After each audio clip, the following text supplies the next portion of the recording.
రాజధాని పునఃప్రారంభం తర్వాత రాజధాని ప్రాంతంలో పెద్ద ఎత్తున నిర్మాణాలు ప్రారంభమవుతున్నాయి. అదేవిధంగా ప్రభుత్వ సముదాయాలు కూడా ప్రారంభమవుతున్నటువంటి పరిస్థితి.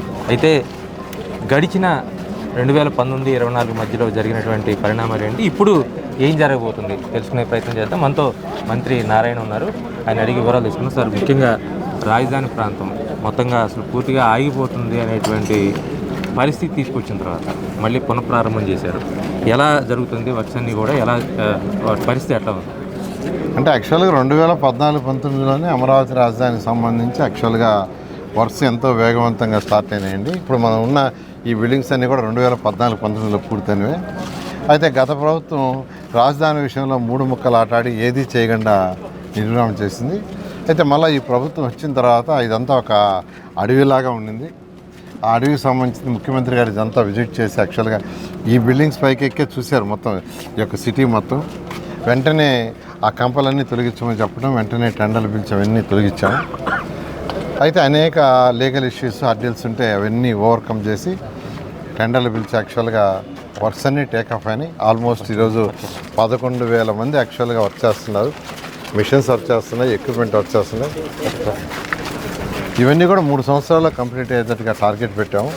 ఆ విధంగా 3 సంవత్సరాలు అన్ని వర్క్స్ పూర్తి అవడం జరుగుతుంది.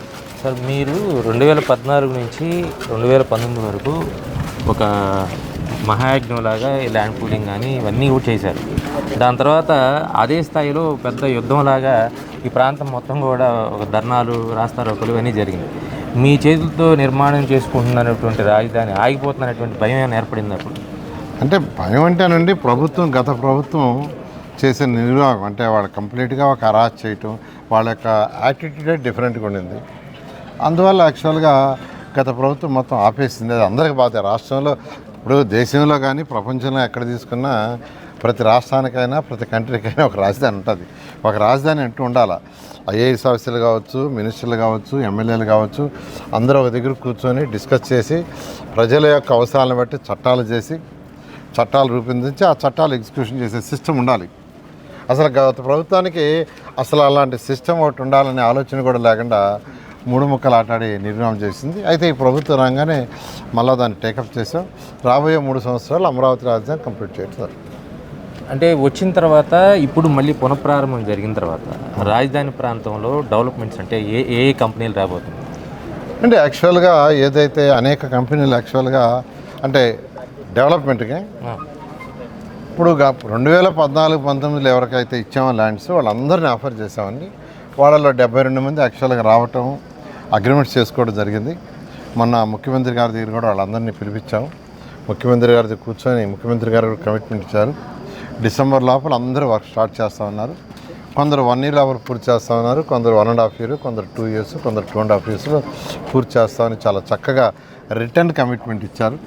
దాని ప్రకారం యాక్చువల్గా సిఆర్డీ ఫాలోఅప్ చేయడం జరుగుతుంది.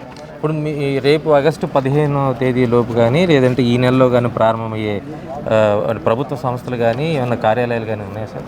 అంటే యాక్చువల్గా ఇది రైనీ సీజన్ అండి. ఇప్పుడు యాక్చువల్గా మొన్న అదే చెప్పారు. యాక్చువల్గా మనకు ఈ మంత్ కానీ నెక్స్ట్ మంత్ కొంతవరకు యాక్చువల్గా రెయిన్ ఉంటుంది. రెయిన్స్ పోతానే ఆల్మోస్ట్ అందరూ వర్క్ స్టార్ట్ చేస్తామని చెప్పలేదు. మీరు 70 కంపెనీలకి దాదాపు 72 కంపెనీలకి భూములన్నీ కూడా ఇచ్చారు. కానీ ఏదైతే రాజధాని ప్రాంతంలో ల్యాండ్స్ ఇచ్చారో ఆ రైతులకి ఇప్పటి వరకు కూడా ఫ్లాట్లు అందట్లేదు అనేటువంటి ఒక ఇదైతే ఉంది, అసంతృప్తి అయితే ఉంది. వాళ్ళకి మీరేం చెప్పదలుచుకున్నారు? రైతులందరికీ ప్లాట్లు ఇచ్చేసామండి. ఎవరికి ఇవ్వలేదంటే ఒక్క పెనుబాక్ ఇండియాలో ఉండింది. పెనుబాక్ కూడా మొన్న ఇచ్చేసారు పూర్తిగాను. అది కూడా ఎందుకు ఆపారంటే వాళ్ళకి రెసిడెన్షియల్, కమర్షియల్ మాకు ఒకేసారి ఇవ్వమన్నారు. మనకున్న ల్యాండ్ ప్రకారం రెసిడెన్షియల్ ముందు ఇస్తాం, కమర్షియల్ తర్వాత ఇస్తామంటే కొందరు వచ్చి ఇచ్చేయమన్నారు, కొందరు వచ్చి 2 ఇవ్వమన్నారు. మొన్న యాక్చువల్గా ప్లాన్ చేసే అధికారులు రెసిడెన్షియల్, కమర్షియల్ 2 ఇచ్చేశారు. ఉండవల్లికి ఒకటి ఇవ్వాలా, దానికి కూడా యాక్చువల్గా వర్కౌట్ చేస్తున్నారు. మిగతా దగ్గరలో ఎక్కడైతే ఇవ్వాలో అవన్నీ కూడా వాళ్ళ యొక్క ఫ్యామిలీ ప్రాబ్లమ్స్ ఉండేవాళ్ళు కోర్టు పోయిండారు అన్నదమ్ములు. అది కోర్టులో తేలిందాక వాళ్ళకి ఇవ్వలేము. వాళ్ళకి కోర్టులో తేలితే వాళ్ళకి ఇవ్వడం జరుగుతుంది. ఒక ఉండవల్లిలో కానీ ల్యాండ్స్ ఇచ్చేస్తే ఆల్మోస్ట్ 98% అయిపోయినట్టు. ఇంకా 2% ఈ మధ్య రీసెంట్గా ప్రతి విలేజ్లో కొద్దిగా ఇచ్చుంటారు కదా, వాళ్ళకు కూడా రాబోయే 10 daysలో క్లియర్ చేయడం జరుగుతుంది. కానీ మీరు చెప్తున్న దాని ప్రకారం 2% లెస్ దాన్ 5% అని చెప్తున్నారు. కానీ రాజధానిలో మేము ఇచ్చినటువంటి భూములకి ఫ్లాట్లు ఇవ్వలేదనే సాగుతో చాలా గ్రామాల్లో ల్యాండ్ పూలింగ్కి వ్యతిరేకంగా ఒక 10 రోజుల్లో పేపర్లలో టీవీలో క్లియర్గా విలేజ్ వైజు ఎన్ని ఎకరాలు ల్యాండ్ పూలింగ్కి ఇచ్చారు, దాంట్లో ఎన్ని ఎకరాలు ఇచ్చాము, ఎన్ని ప్లాట్లు ఇచ్చాము, బ్యాలెన్స్ ఎంత ఉంది, ఆ బ్యాలెన్స్ ఉండడానికి కారణాలు ఎంతో ఒక చక్కటి చార్ట్ తయారు చేసేసి అన్ని పేపర్లలో టీవీలకి ఇవ్వన్నాను.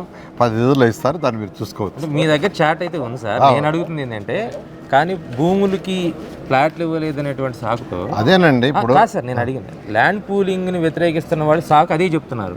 మీరేం చెప్తారు ల్యాండ్ పూలింగ్? అందుకని ఆ సాగు చెప్తున్నారు కాబట్టి సాగు సొల్యూషన్ ఏంటంటే పేపర్లు వేసేసాం అనుకోండి నీట్గా, అప్పుడు రియాలిటీ తెలుస్తుంది. కొందరు ఏం చేస్తున్నారు, దాన్ని వ్యతిరేకించాలని ఉంటారు కదా, వాళ్ళు ఏం చేస్తున్నారంటే ఇది ఒక భూతంగా చూపిస్తున్నారు. అది భూతం కాదు, రియాలిటీ ఇదని యాక్చువల్గా పేపర్లో ఏమని యాక్చువల్గా సిఆర్డీ కమిషన్కి చెప్పాను.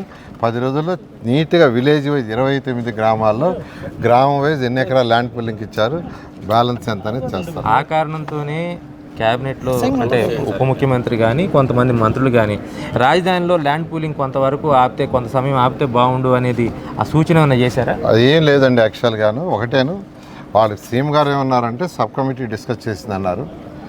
లేదని చెప్పాము యాక్చువల్గా. అంటే దీనికి సబ్ కమిటీ అంటూ లేదు. అయితే ఏ సబ్ కమిటీ అయితే ఆల్రెడీ ల్యాండ్స్ అలాట్మెంట్ ఉందో ఆ సబ్ కమిటీని ఈ సబ్ కమిటీకి తీసుకొని డిస్కస్ చేయమన్నారు. రేపు ఎల్లుండే వాళ్ళకి డిస్కస్ చేసి అంటే ఏ ఏ గ్రామాల్లో ల్యాండ్ పూలింగ్ కోసం గ్రామ కమిటీలు పెట్టాము, ఏం జరిగింది, అదేవిధంగా ఇక్కడ ఎంతమంది ల్యాండ్ ఇచ్చారు, ఎన్ని ఎకరాలు ప్లాట్లు తిరిగి ఇచ్చాం, ఎన్ని ఎకరాలు ఇవ్వలేదు, ఇవన్నీ వాళ్ళతో డిస్కస్ చేసి దాని వల్ల క్యాబినెట్ పెట్టి అప్రూవ్ చేయడం జరుగుతుంది. కానీ పవన్ కళ్యాణ్ గారు ల్యాండ్ పూలింగ్ ఆపమన్నారు అనేటువంటి ప్రచారం జరిగింది. ఆయన ఆపమని ఎప్పుడూ చెప్పలేదండి యాక్చువల్గాను. It is very clear. ఒకటే డిస్కస్ చేసి సీఎం గారు ఒకటే డిస్కస్ చేసి తీసుకురండి అన్నారు. డిస్కస్ చేశారని అడిగారు, డిస్కస్ చేయలేదన్న, ఎందుకంటే దానికి సబ్ కమిటీ లేదు. అయితే ఏదైతే ల్యాండ్స్ అలాట్ చేసే సబ్ కమిటీ ఉందో ఆ కమిటీని దీన్ని తీసుకొని డిస్కస్ చేయమన్నారు.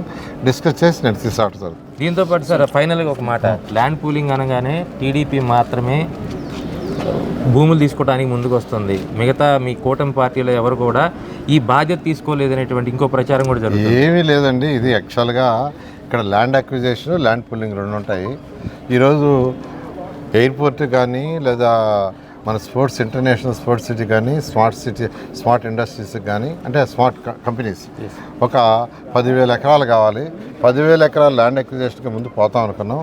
దానికి పోతే రైతులు ఇబ్బంది పడతారని ప్రజాప్రతినిధులు చెప్పారు, ఎందుకంటే వాళ్ళకి వచ్చేది చాలా తక్కువ. అందువల్ల ల్యాండ్ పూలింగ్ ప్రిఫరెన్స్ ఇస్తే గ్రామ కమిటీలు కండక్ట్ చేశారు, చాలా చక్కగా ఉంది. ఏదైతే ల్యాండ్ పూలింగ్లో ఇచ్చినటువంటి భూములకి రిటర్నబుల్ ప్లాట్లు ఇవ్వలేదని బయట జరుగుతున్నటువంటి ప్రచారం ఉందో ఆ ప్రచారం మొత్తం కూడా అవాస్తవం. ఎందుకంటే దాన్ని పూర్తి స్థాయిలో ఒక ఏదైతే 98% ఇచ్చామో భూములు వాటన్నిటిని కూడా ప్రచారం చేయబోతున్నాం, సిఆర్డీఏ ద్వారా అధికారిక ప్రకటన ఇవ్వబోతున్నాం అని చెప్తున్నారు. దీంతోపాటు ప్రధానంగా జరిగినటువంటి చర్చ, రాష్ట్ర వ్యాప్తంగా జరిగినటువంటి చర్చ ఏంటంటే జనసేన మంత్రులు కానీ ఉప ముఖ్యమంత్రి కానీ ల్యాండ్ పూలింగ్ని తాత్కాలికంగా ఆపేయమని చెప్పారు అనేది బయట జరిగినటువంటి ప్రచారం. కానీ మంత్రి నారాయణ దాన్ని పూర్తిగా ఖండిస్తున్నారు. ప్రధానంగా జరిగినటువంటి అంశం ఏంటంటే రాష్ట్ర ప్రభుత్వం ల్యాండ్ పూలింగ్ మీద ఒక సబ్ కమిటీ వేసింది, దానికి సంబంధించినటువంటి పూర్తి స్థాయిలో నివేదిక వచ్చిన తర్వాత మళ్ళీ తిరిగి ల్యాండ్ పూలింగ్ పునఃప్రారంభం అవుతుందనేది చాలా స్పష్టంగా చెప్తున్నారు.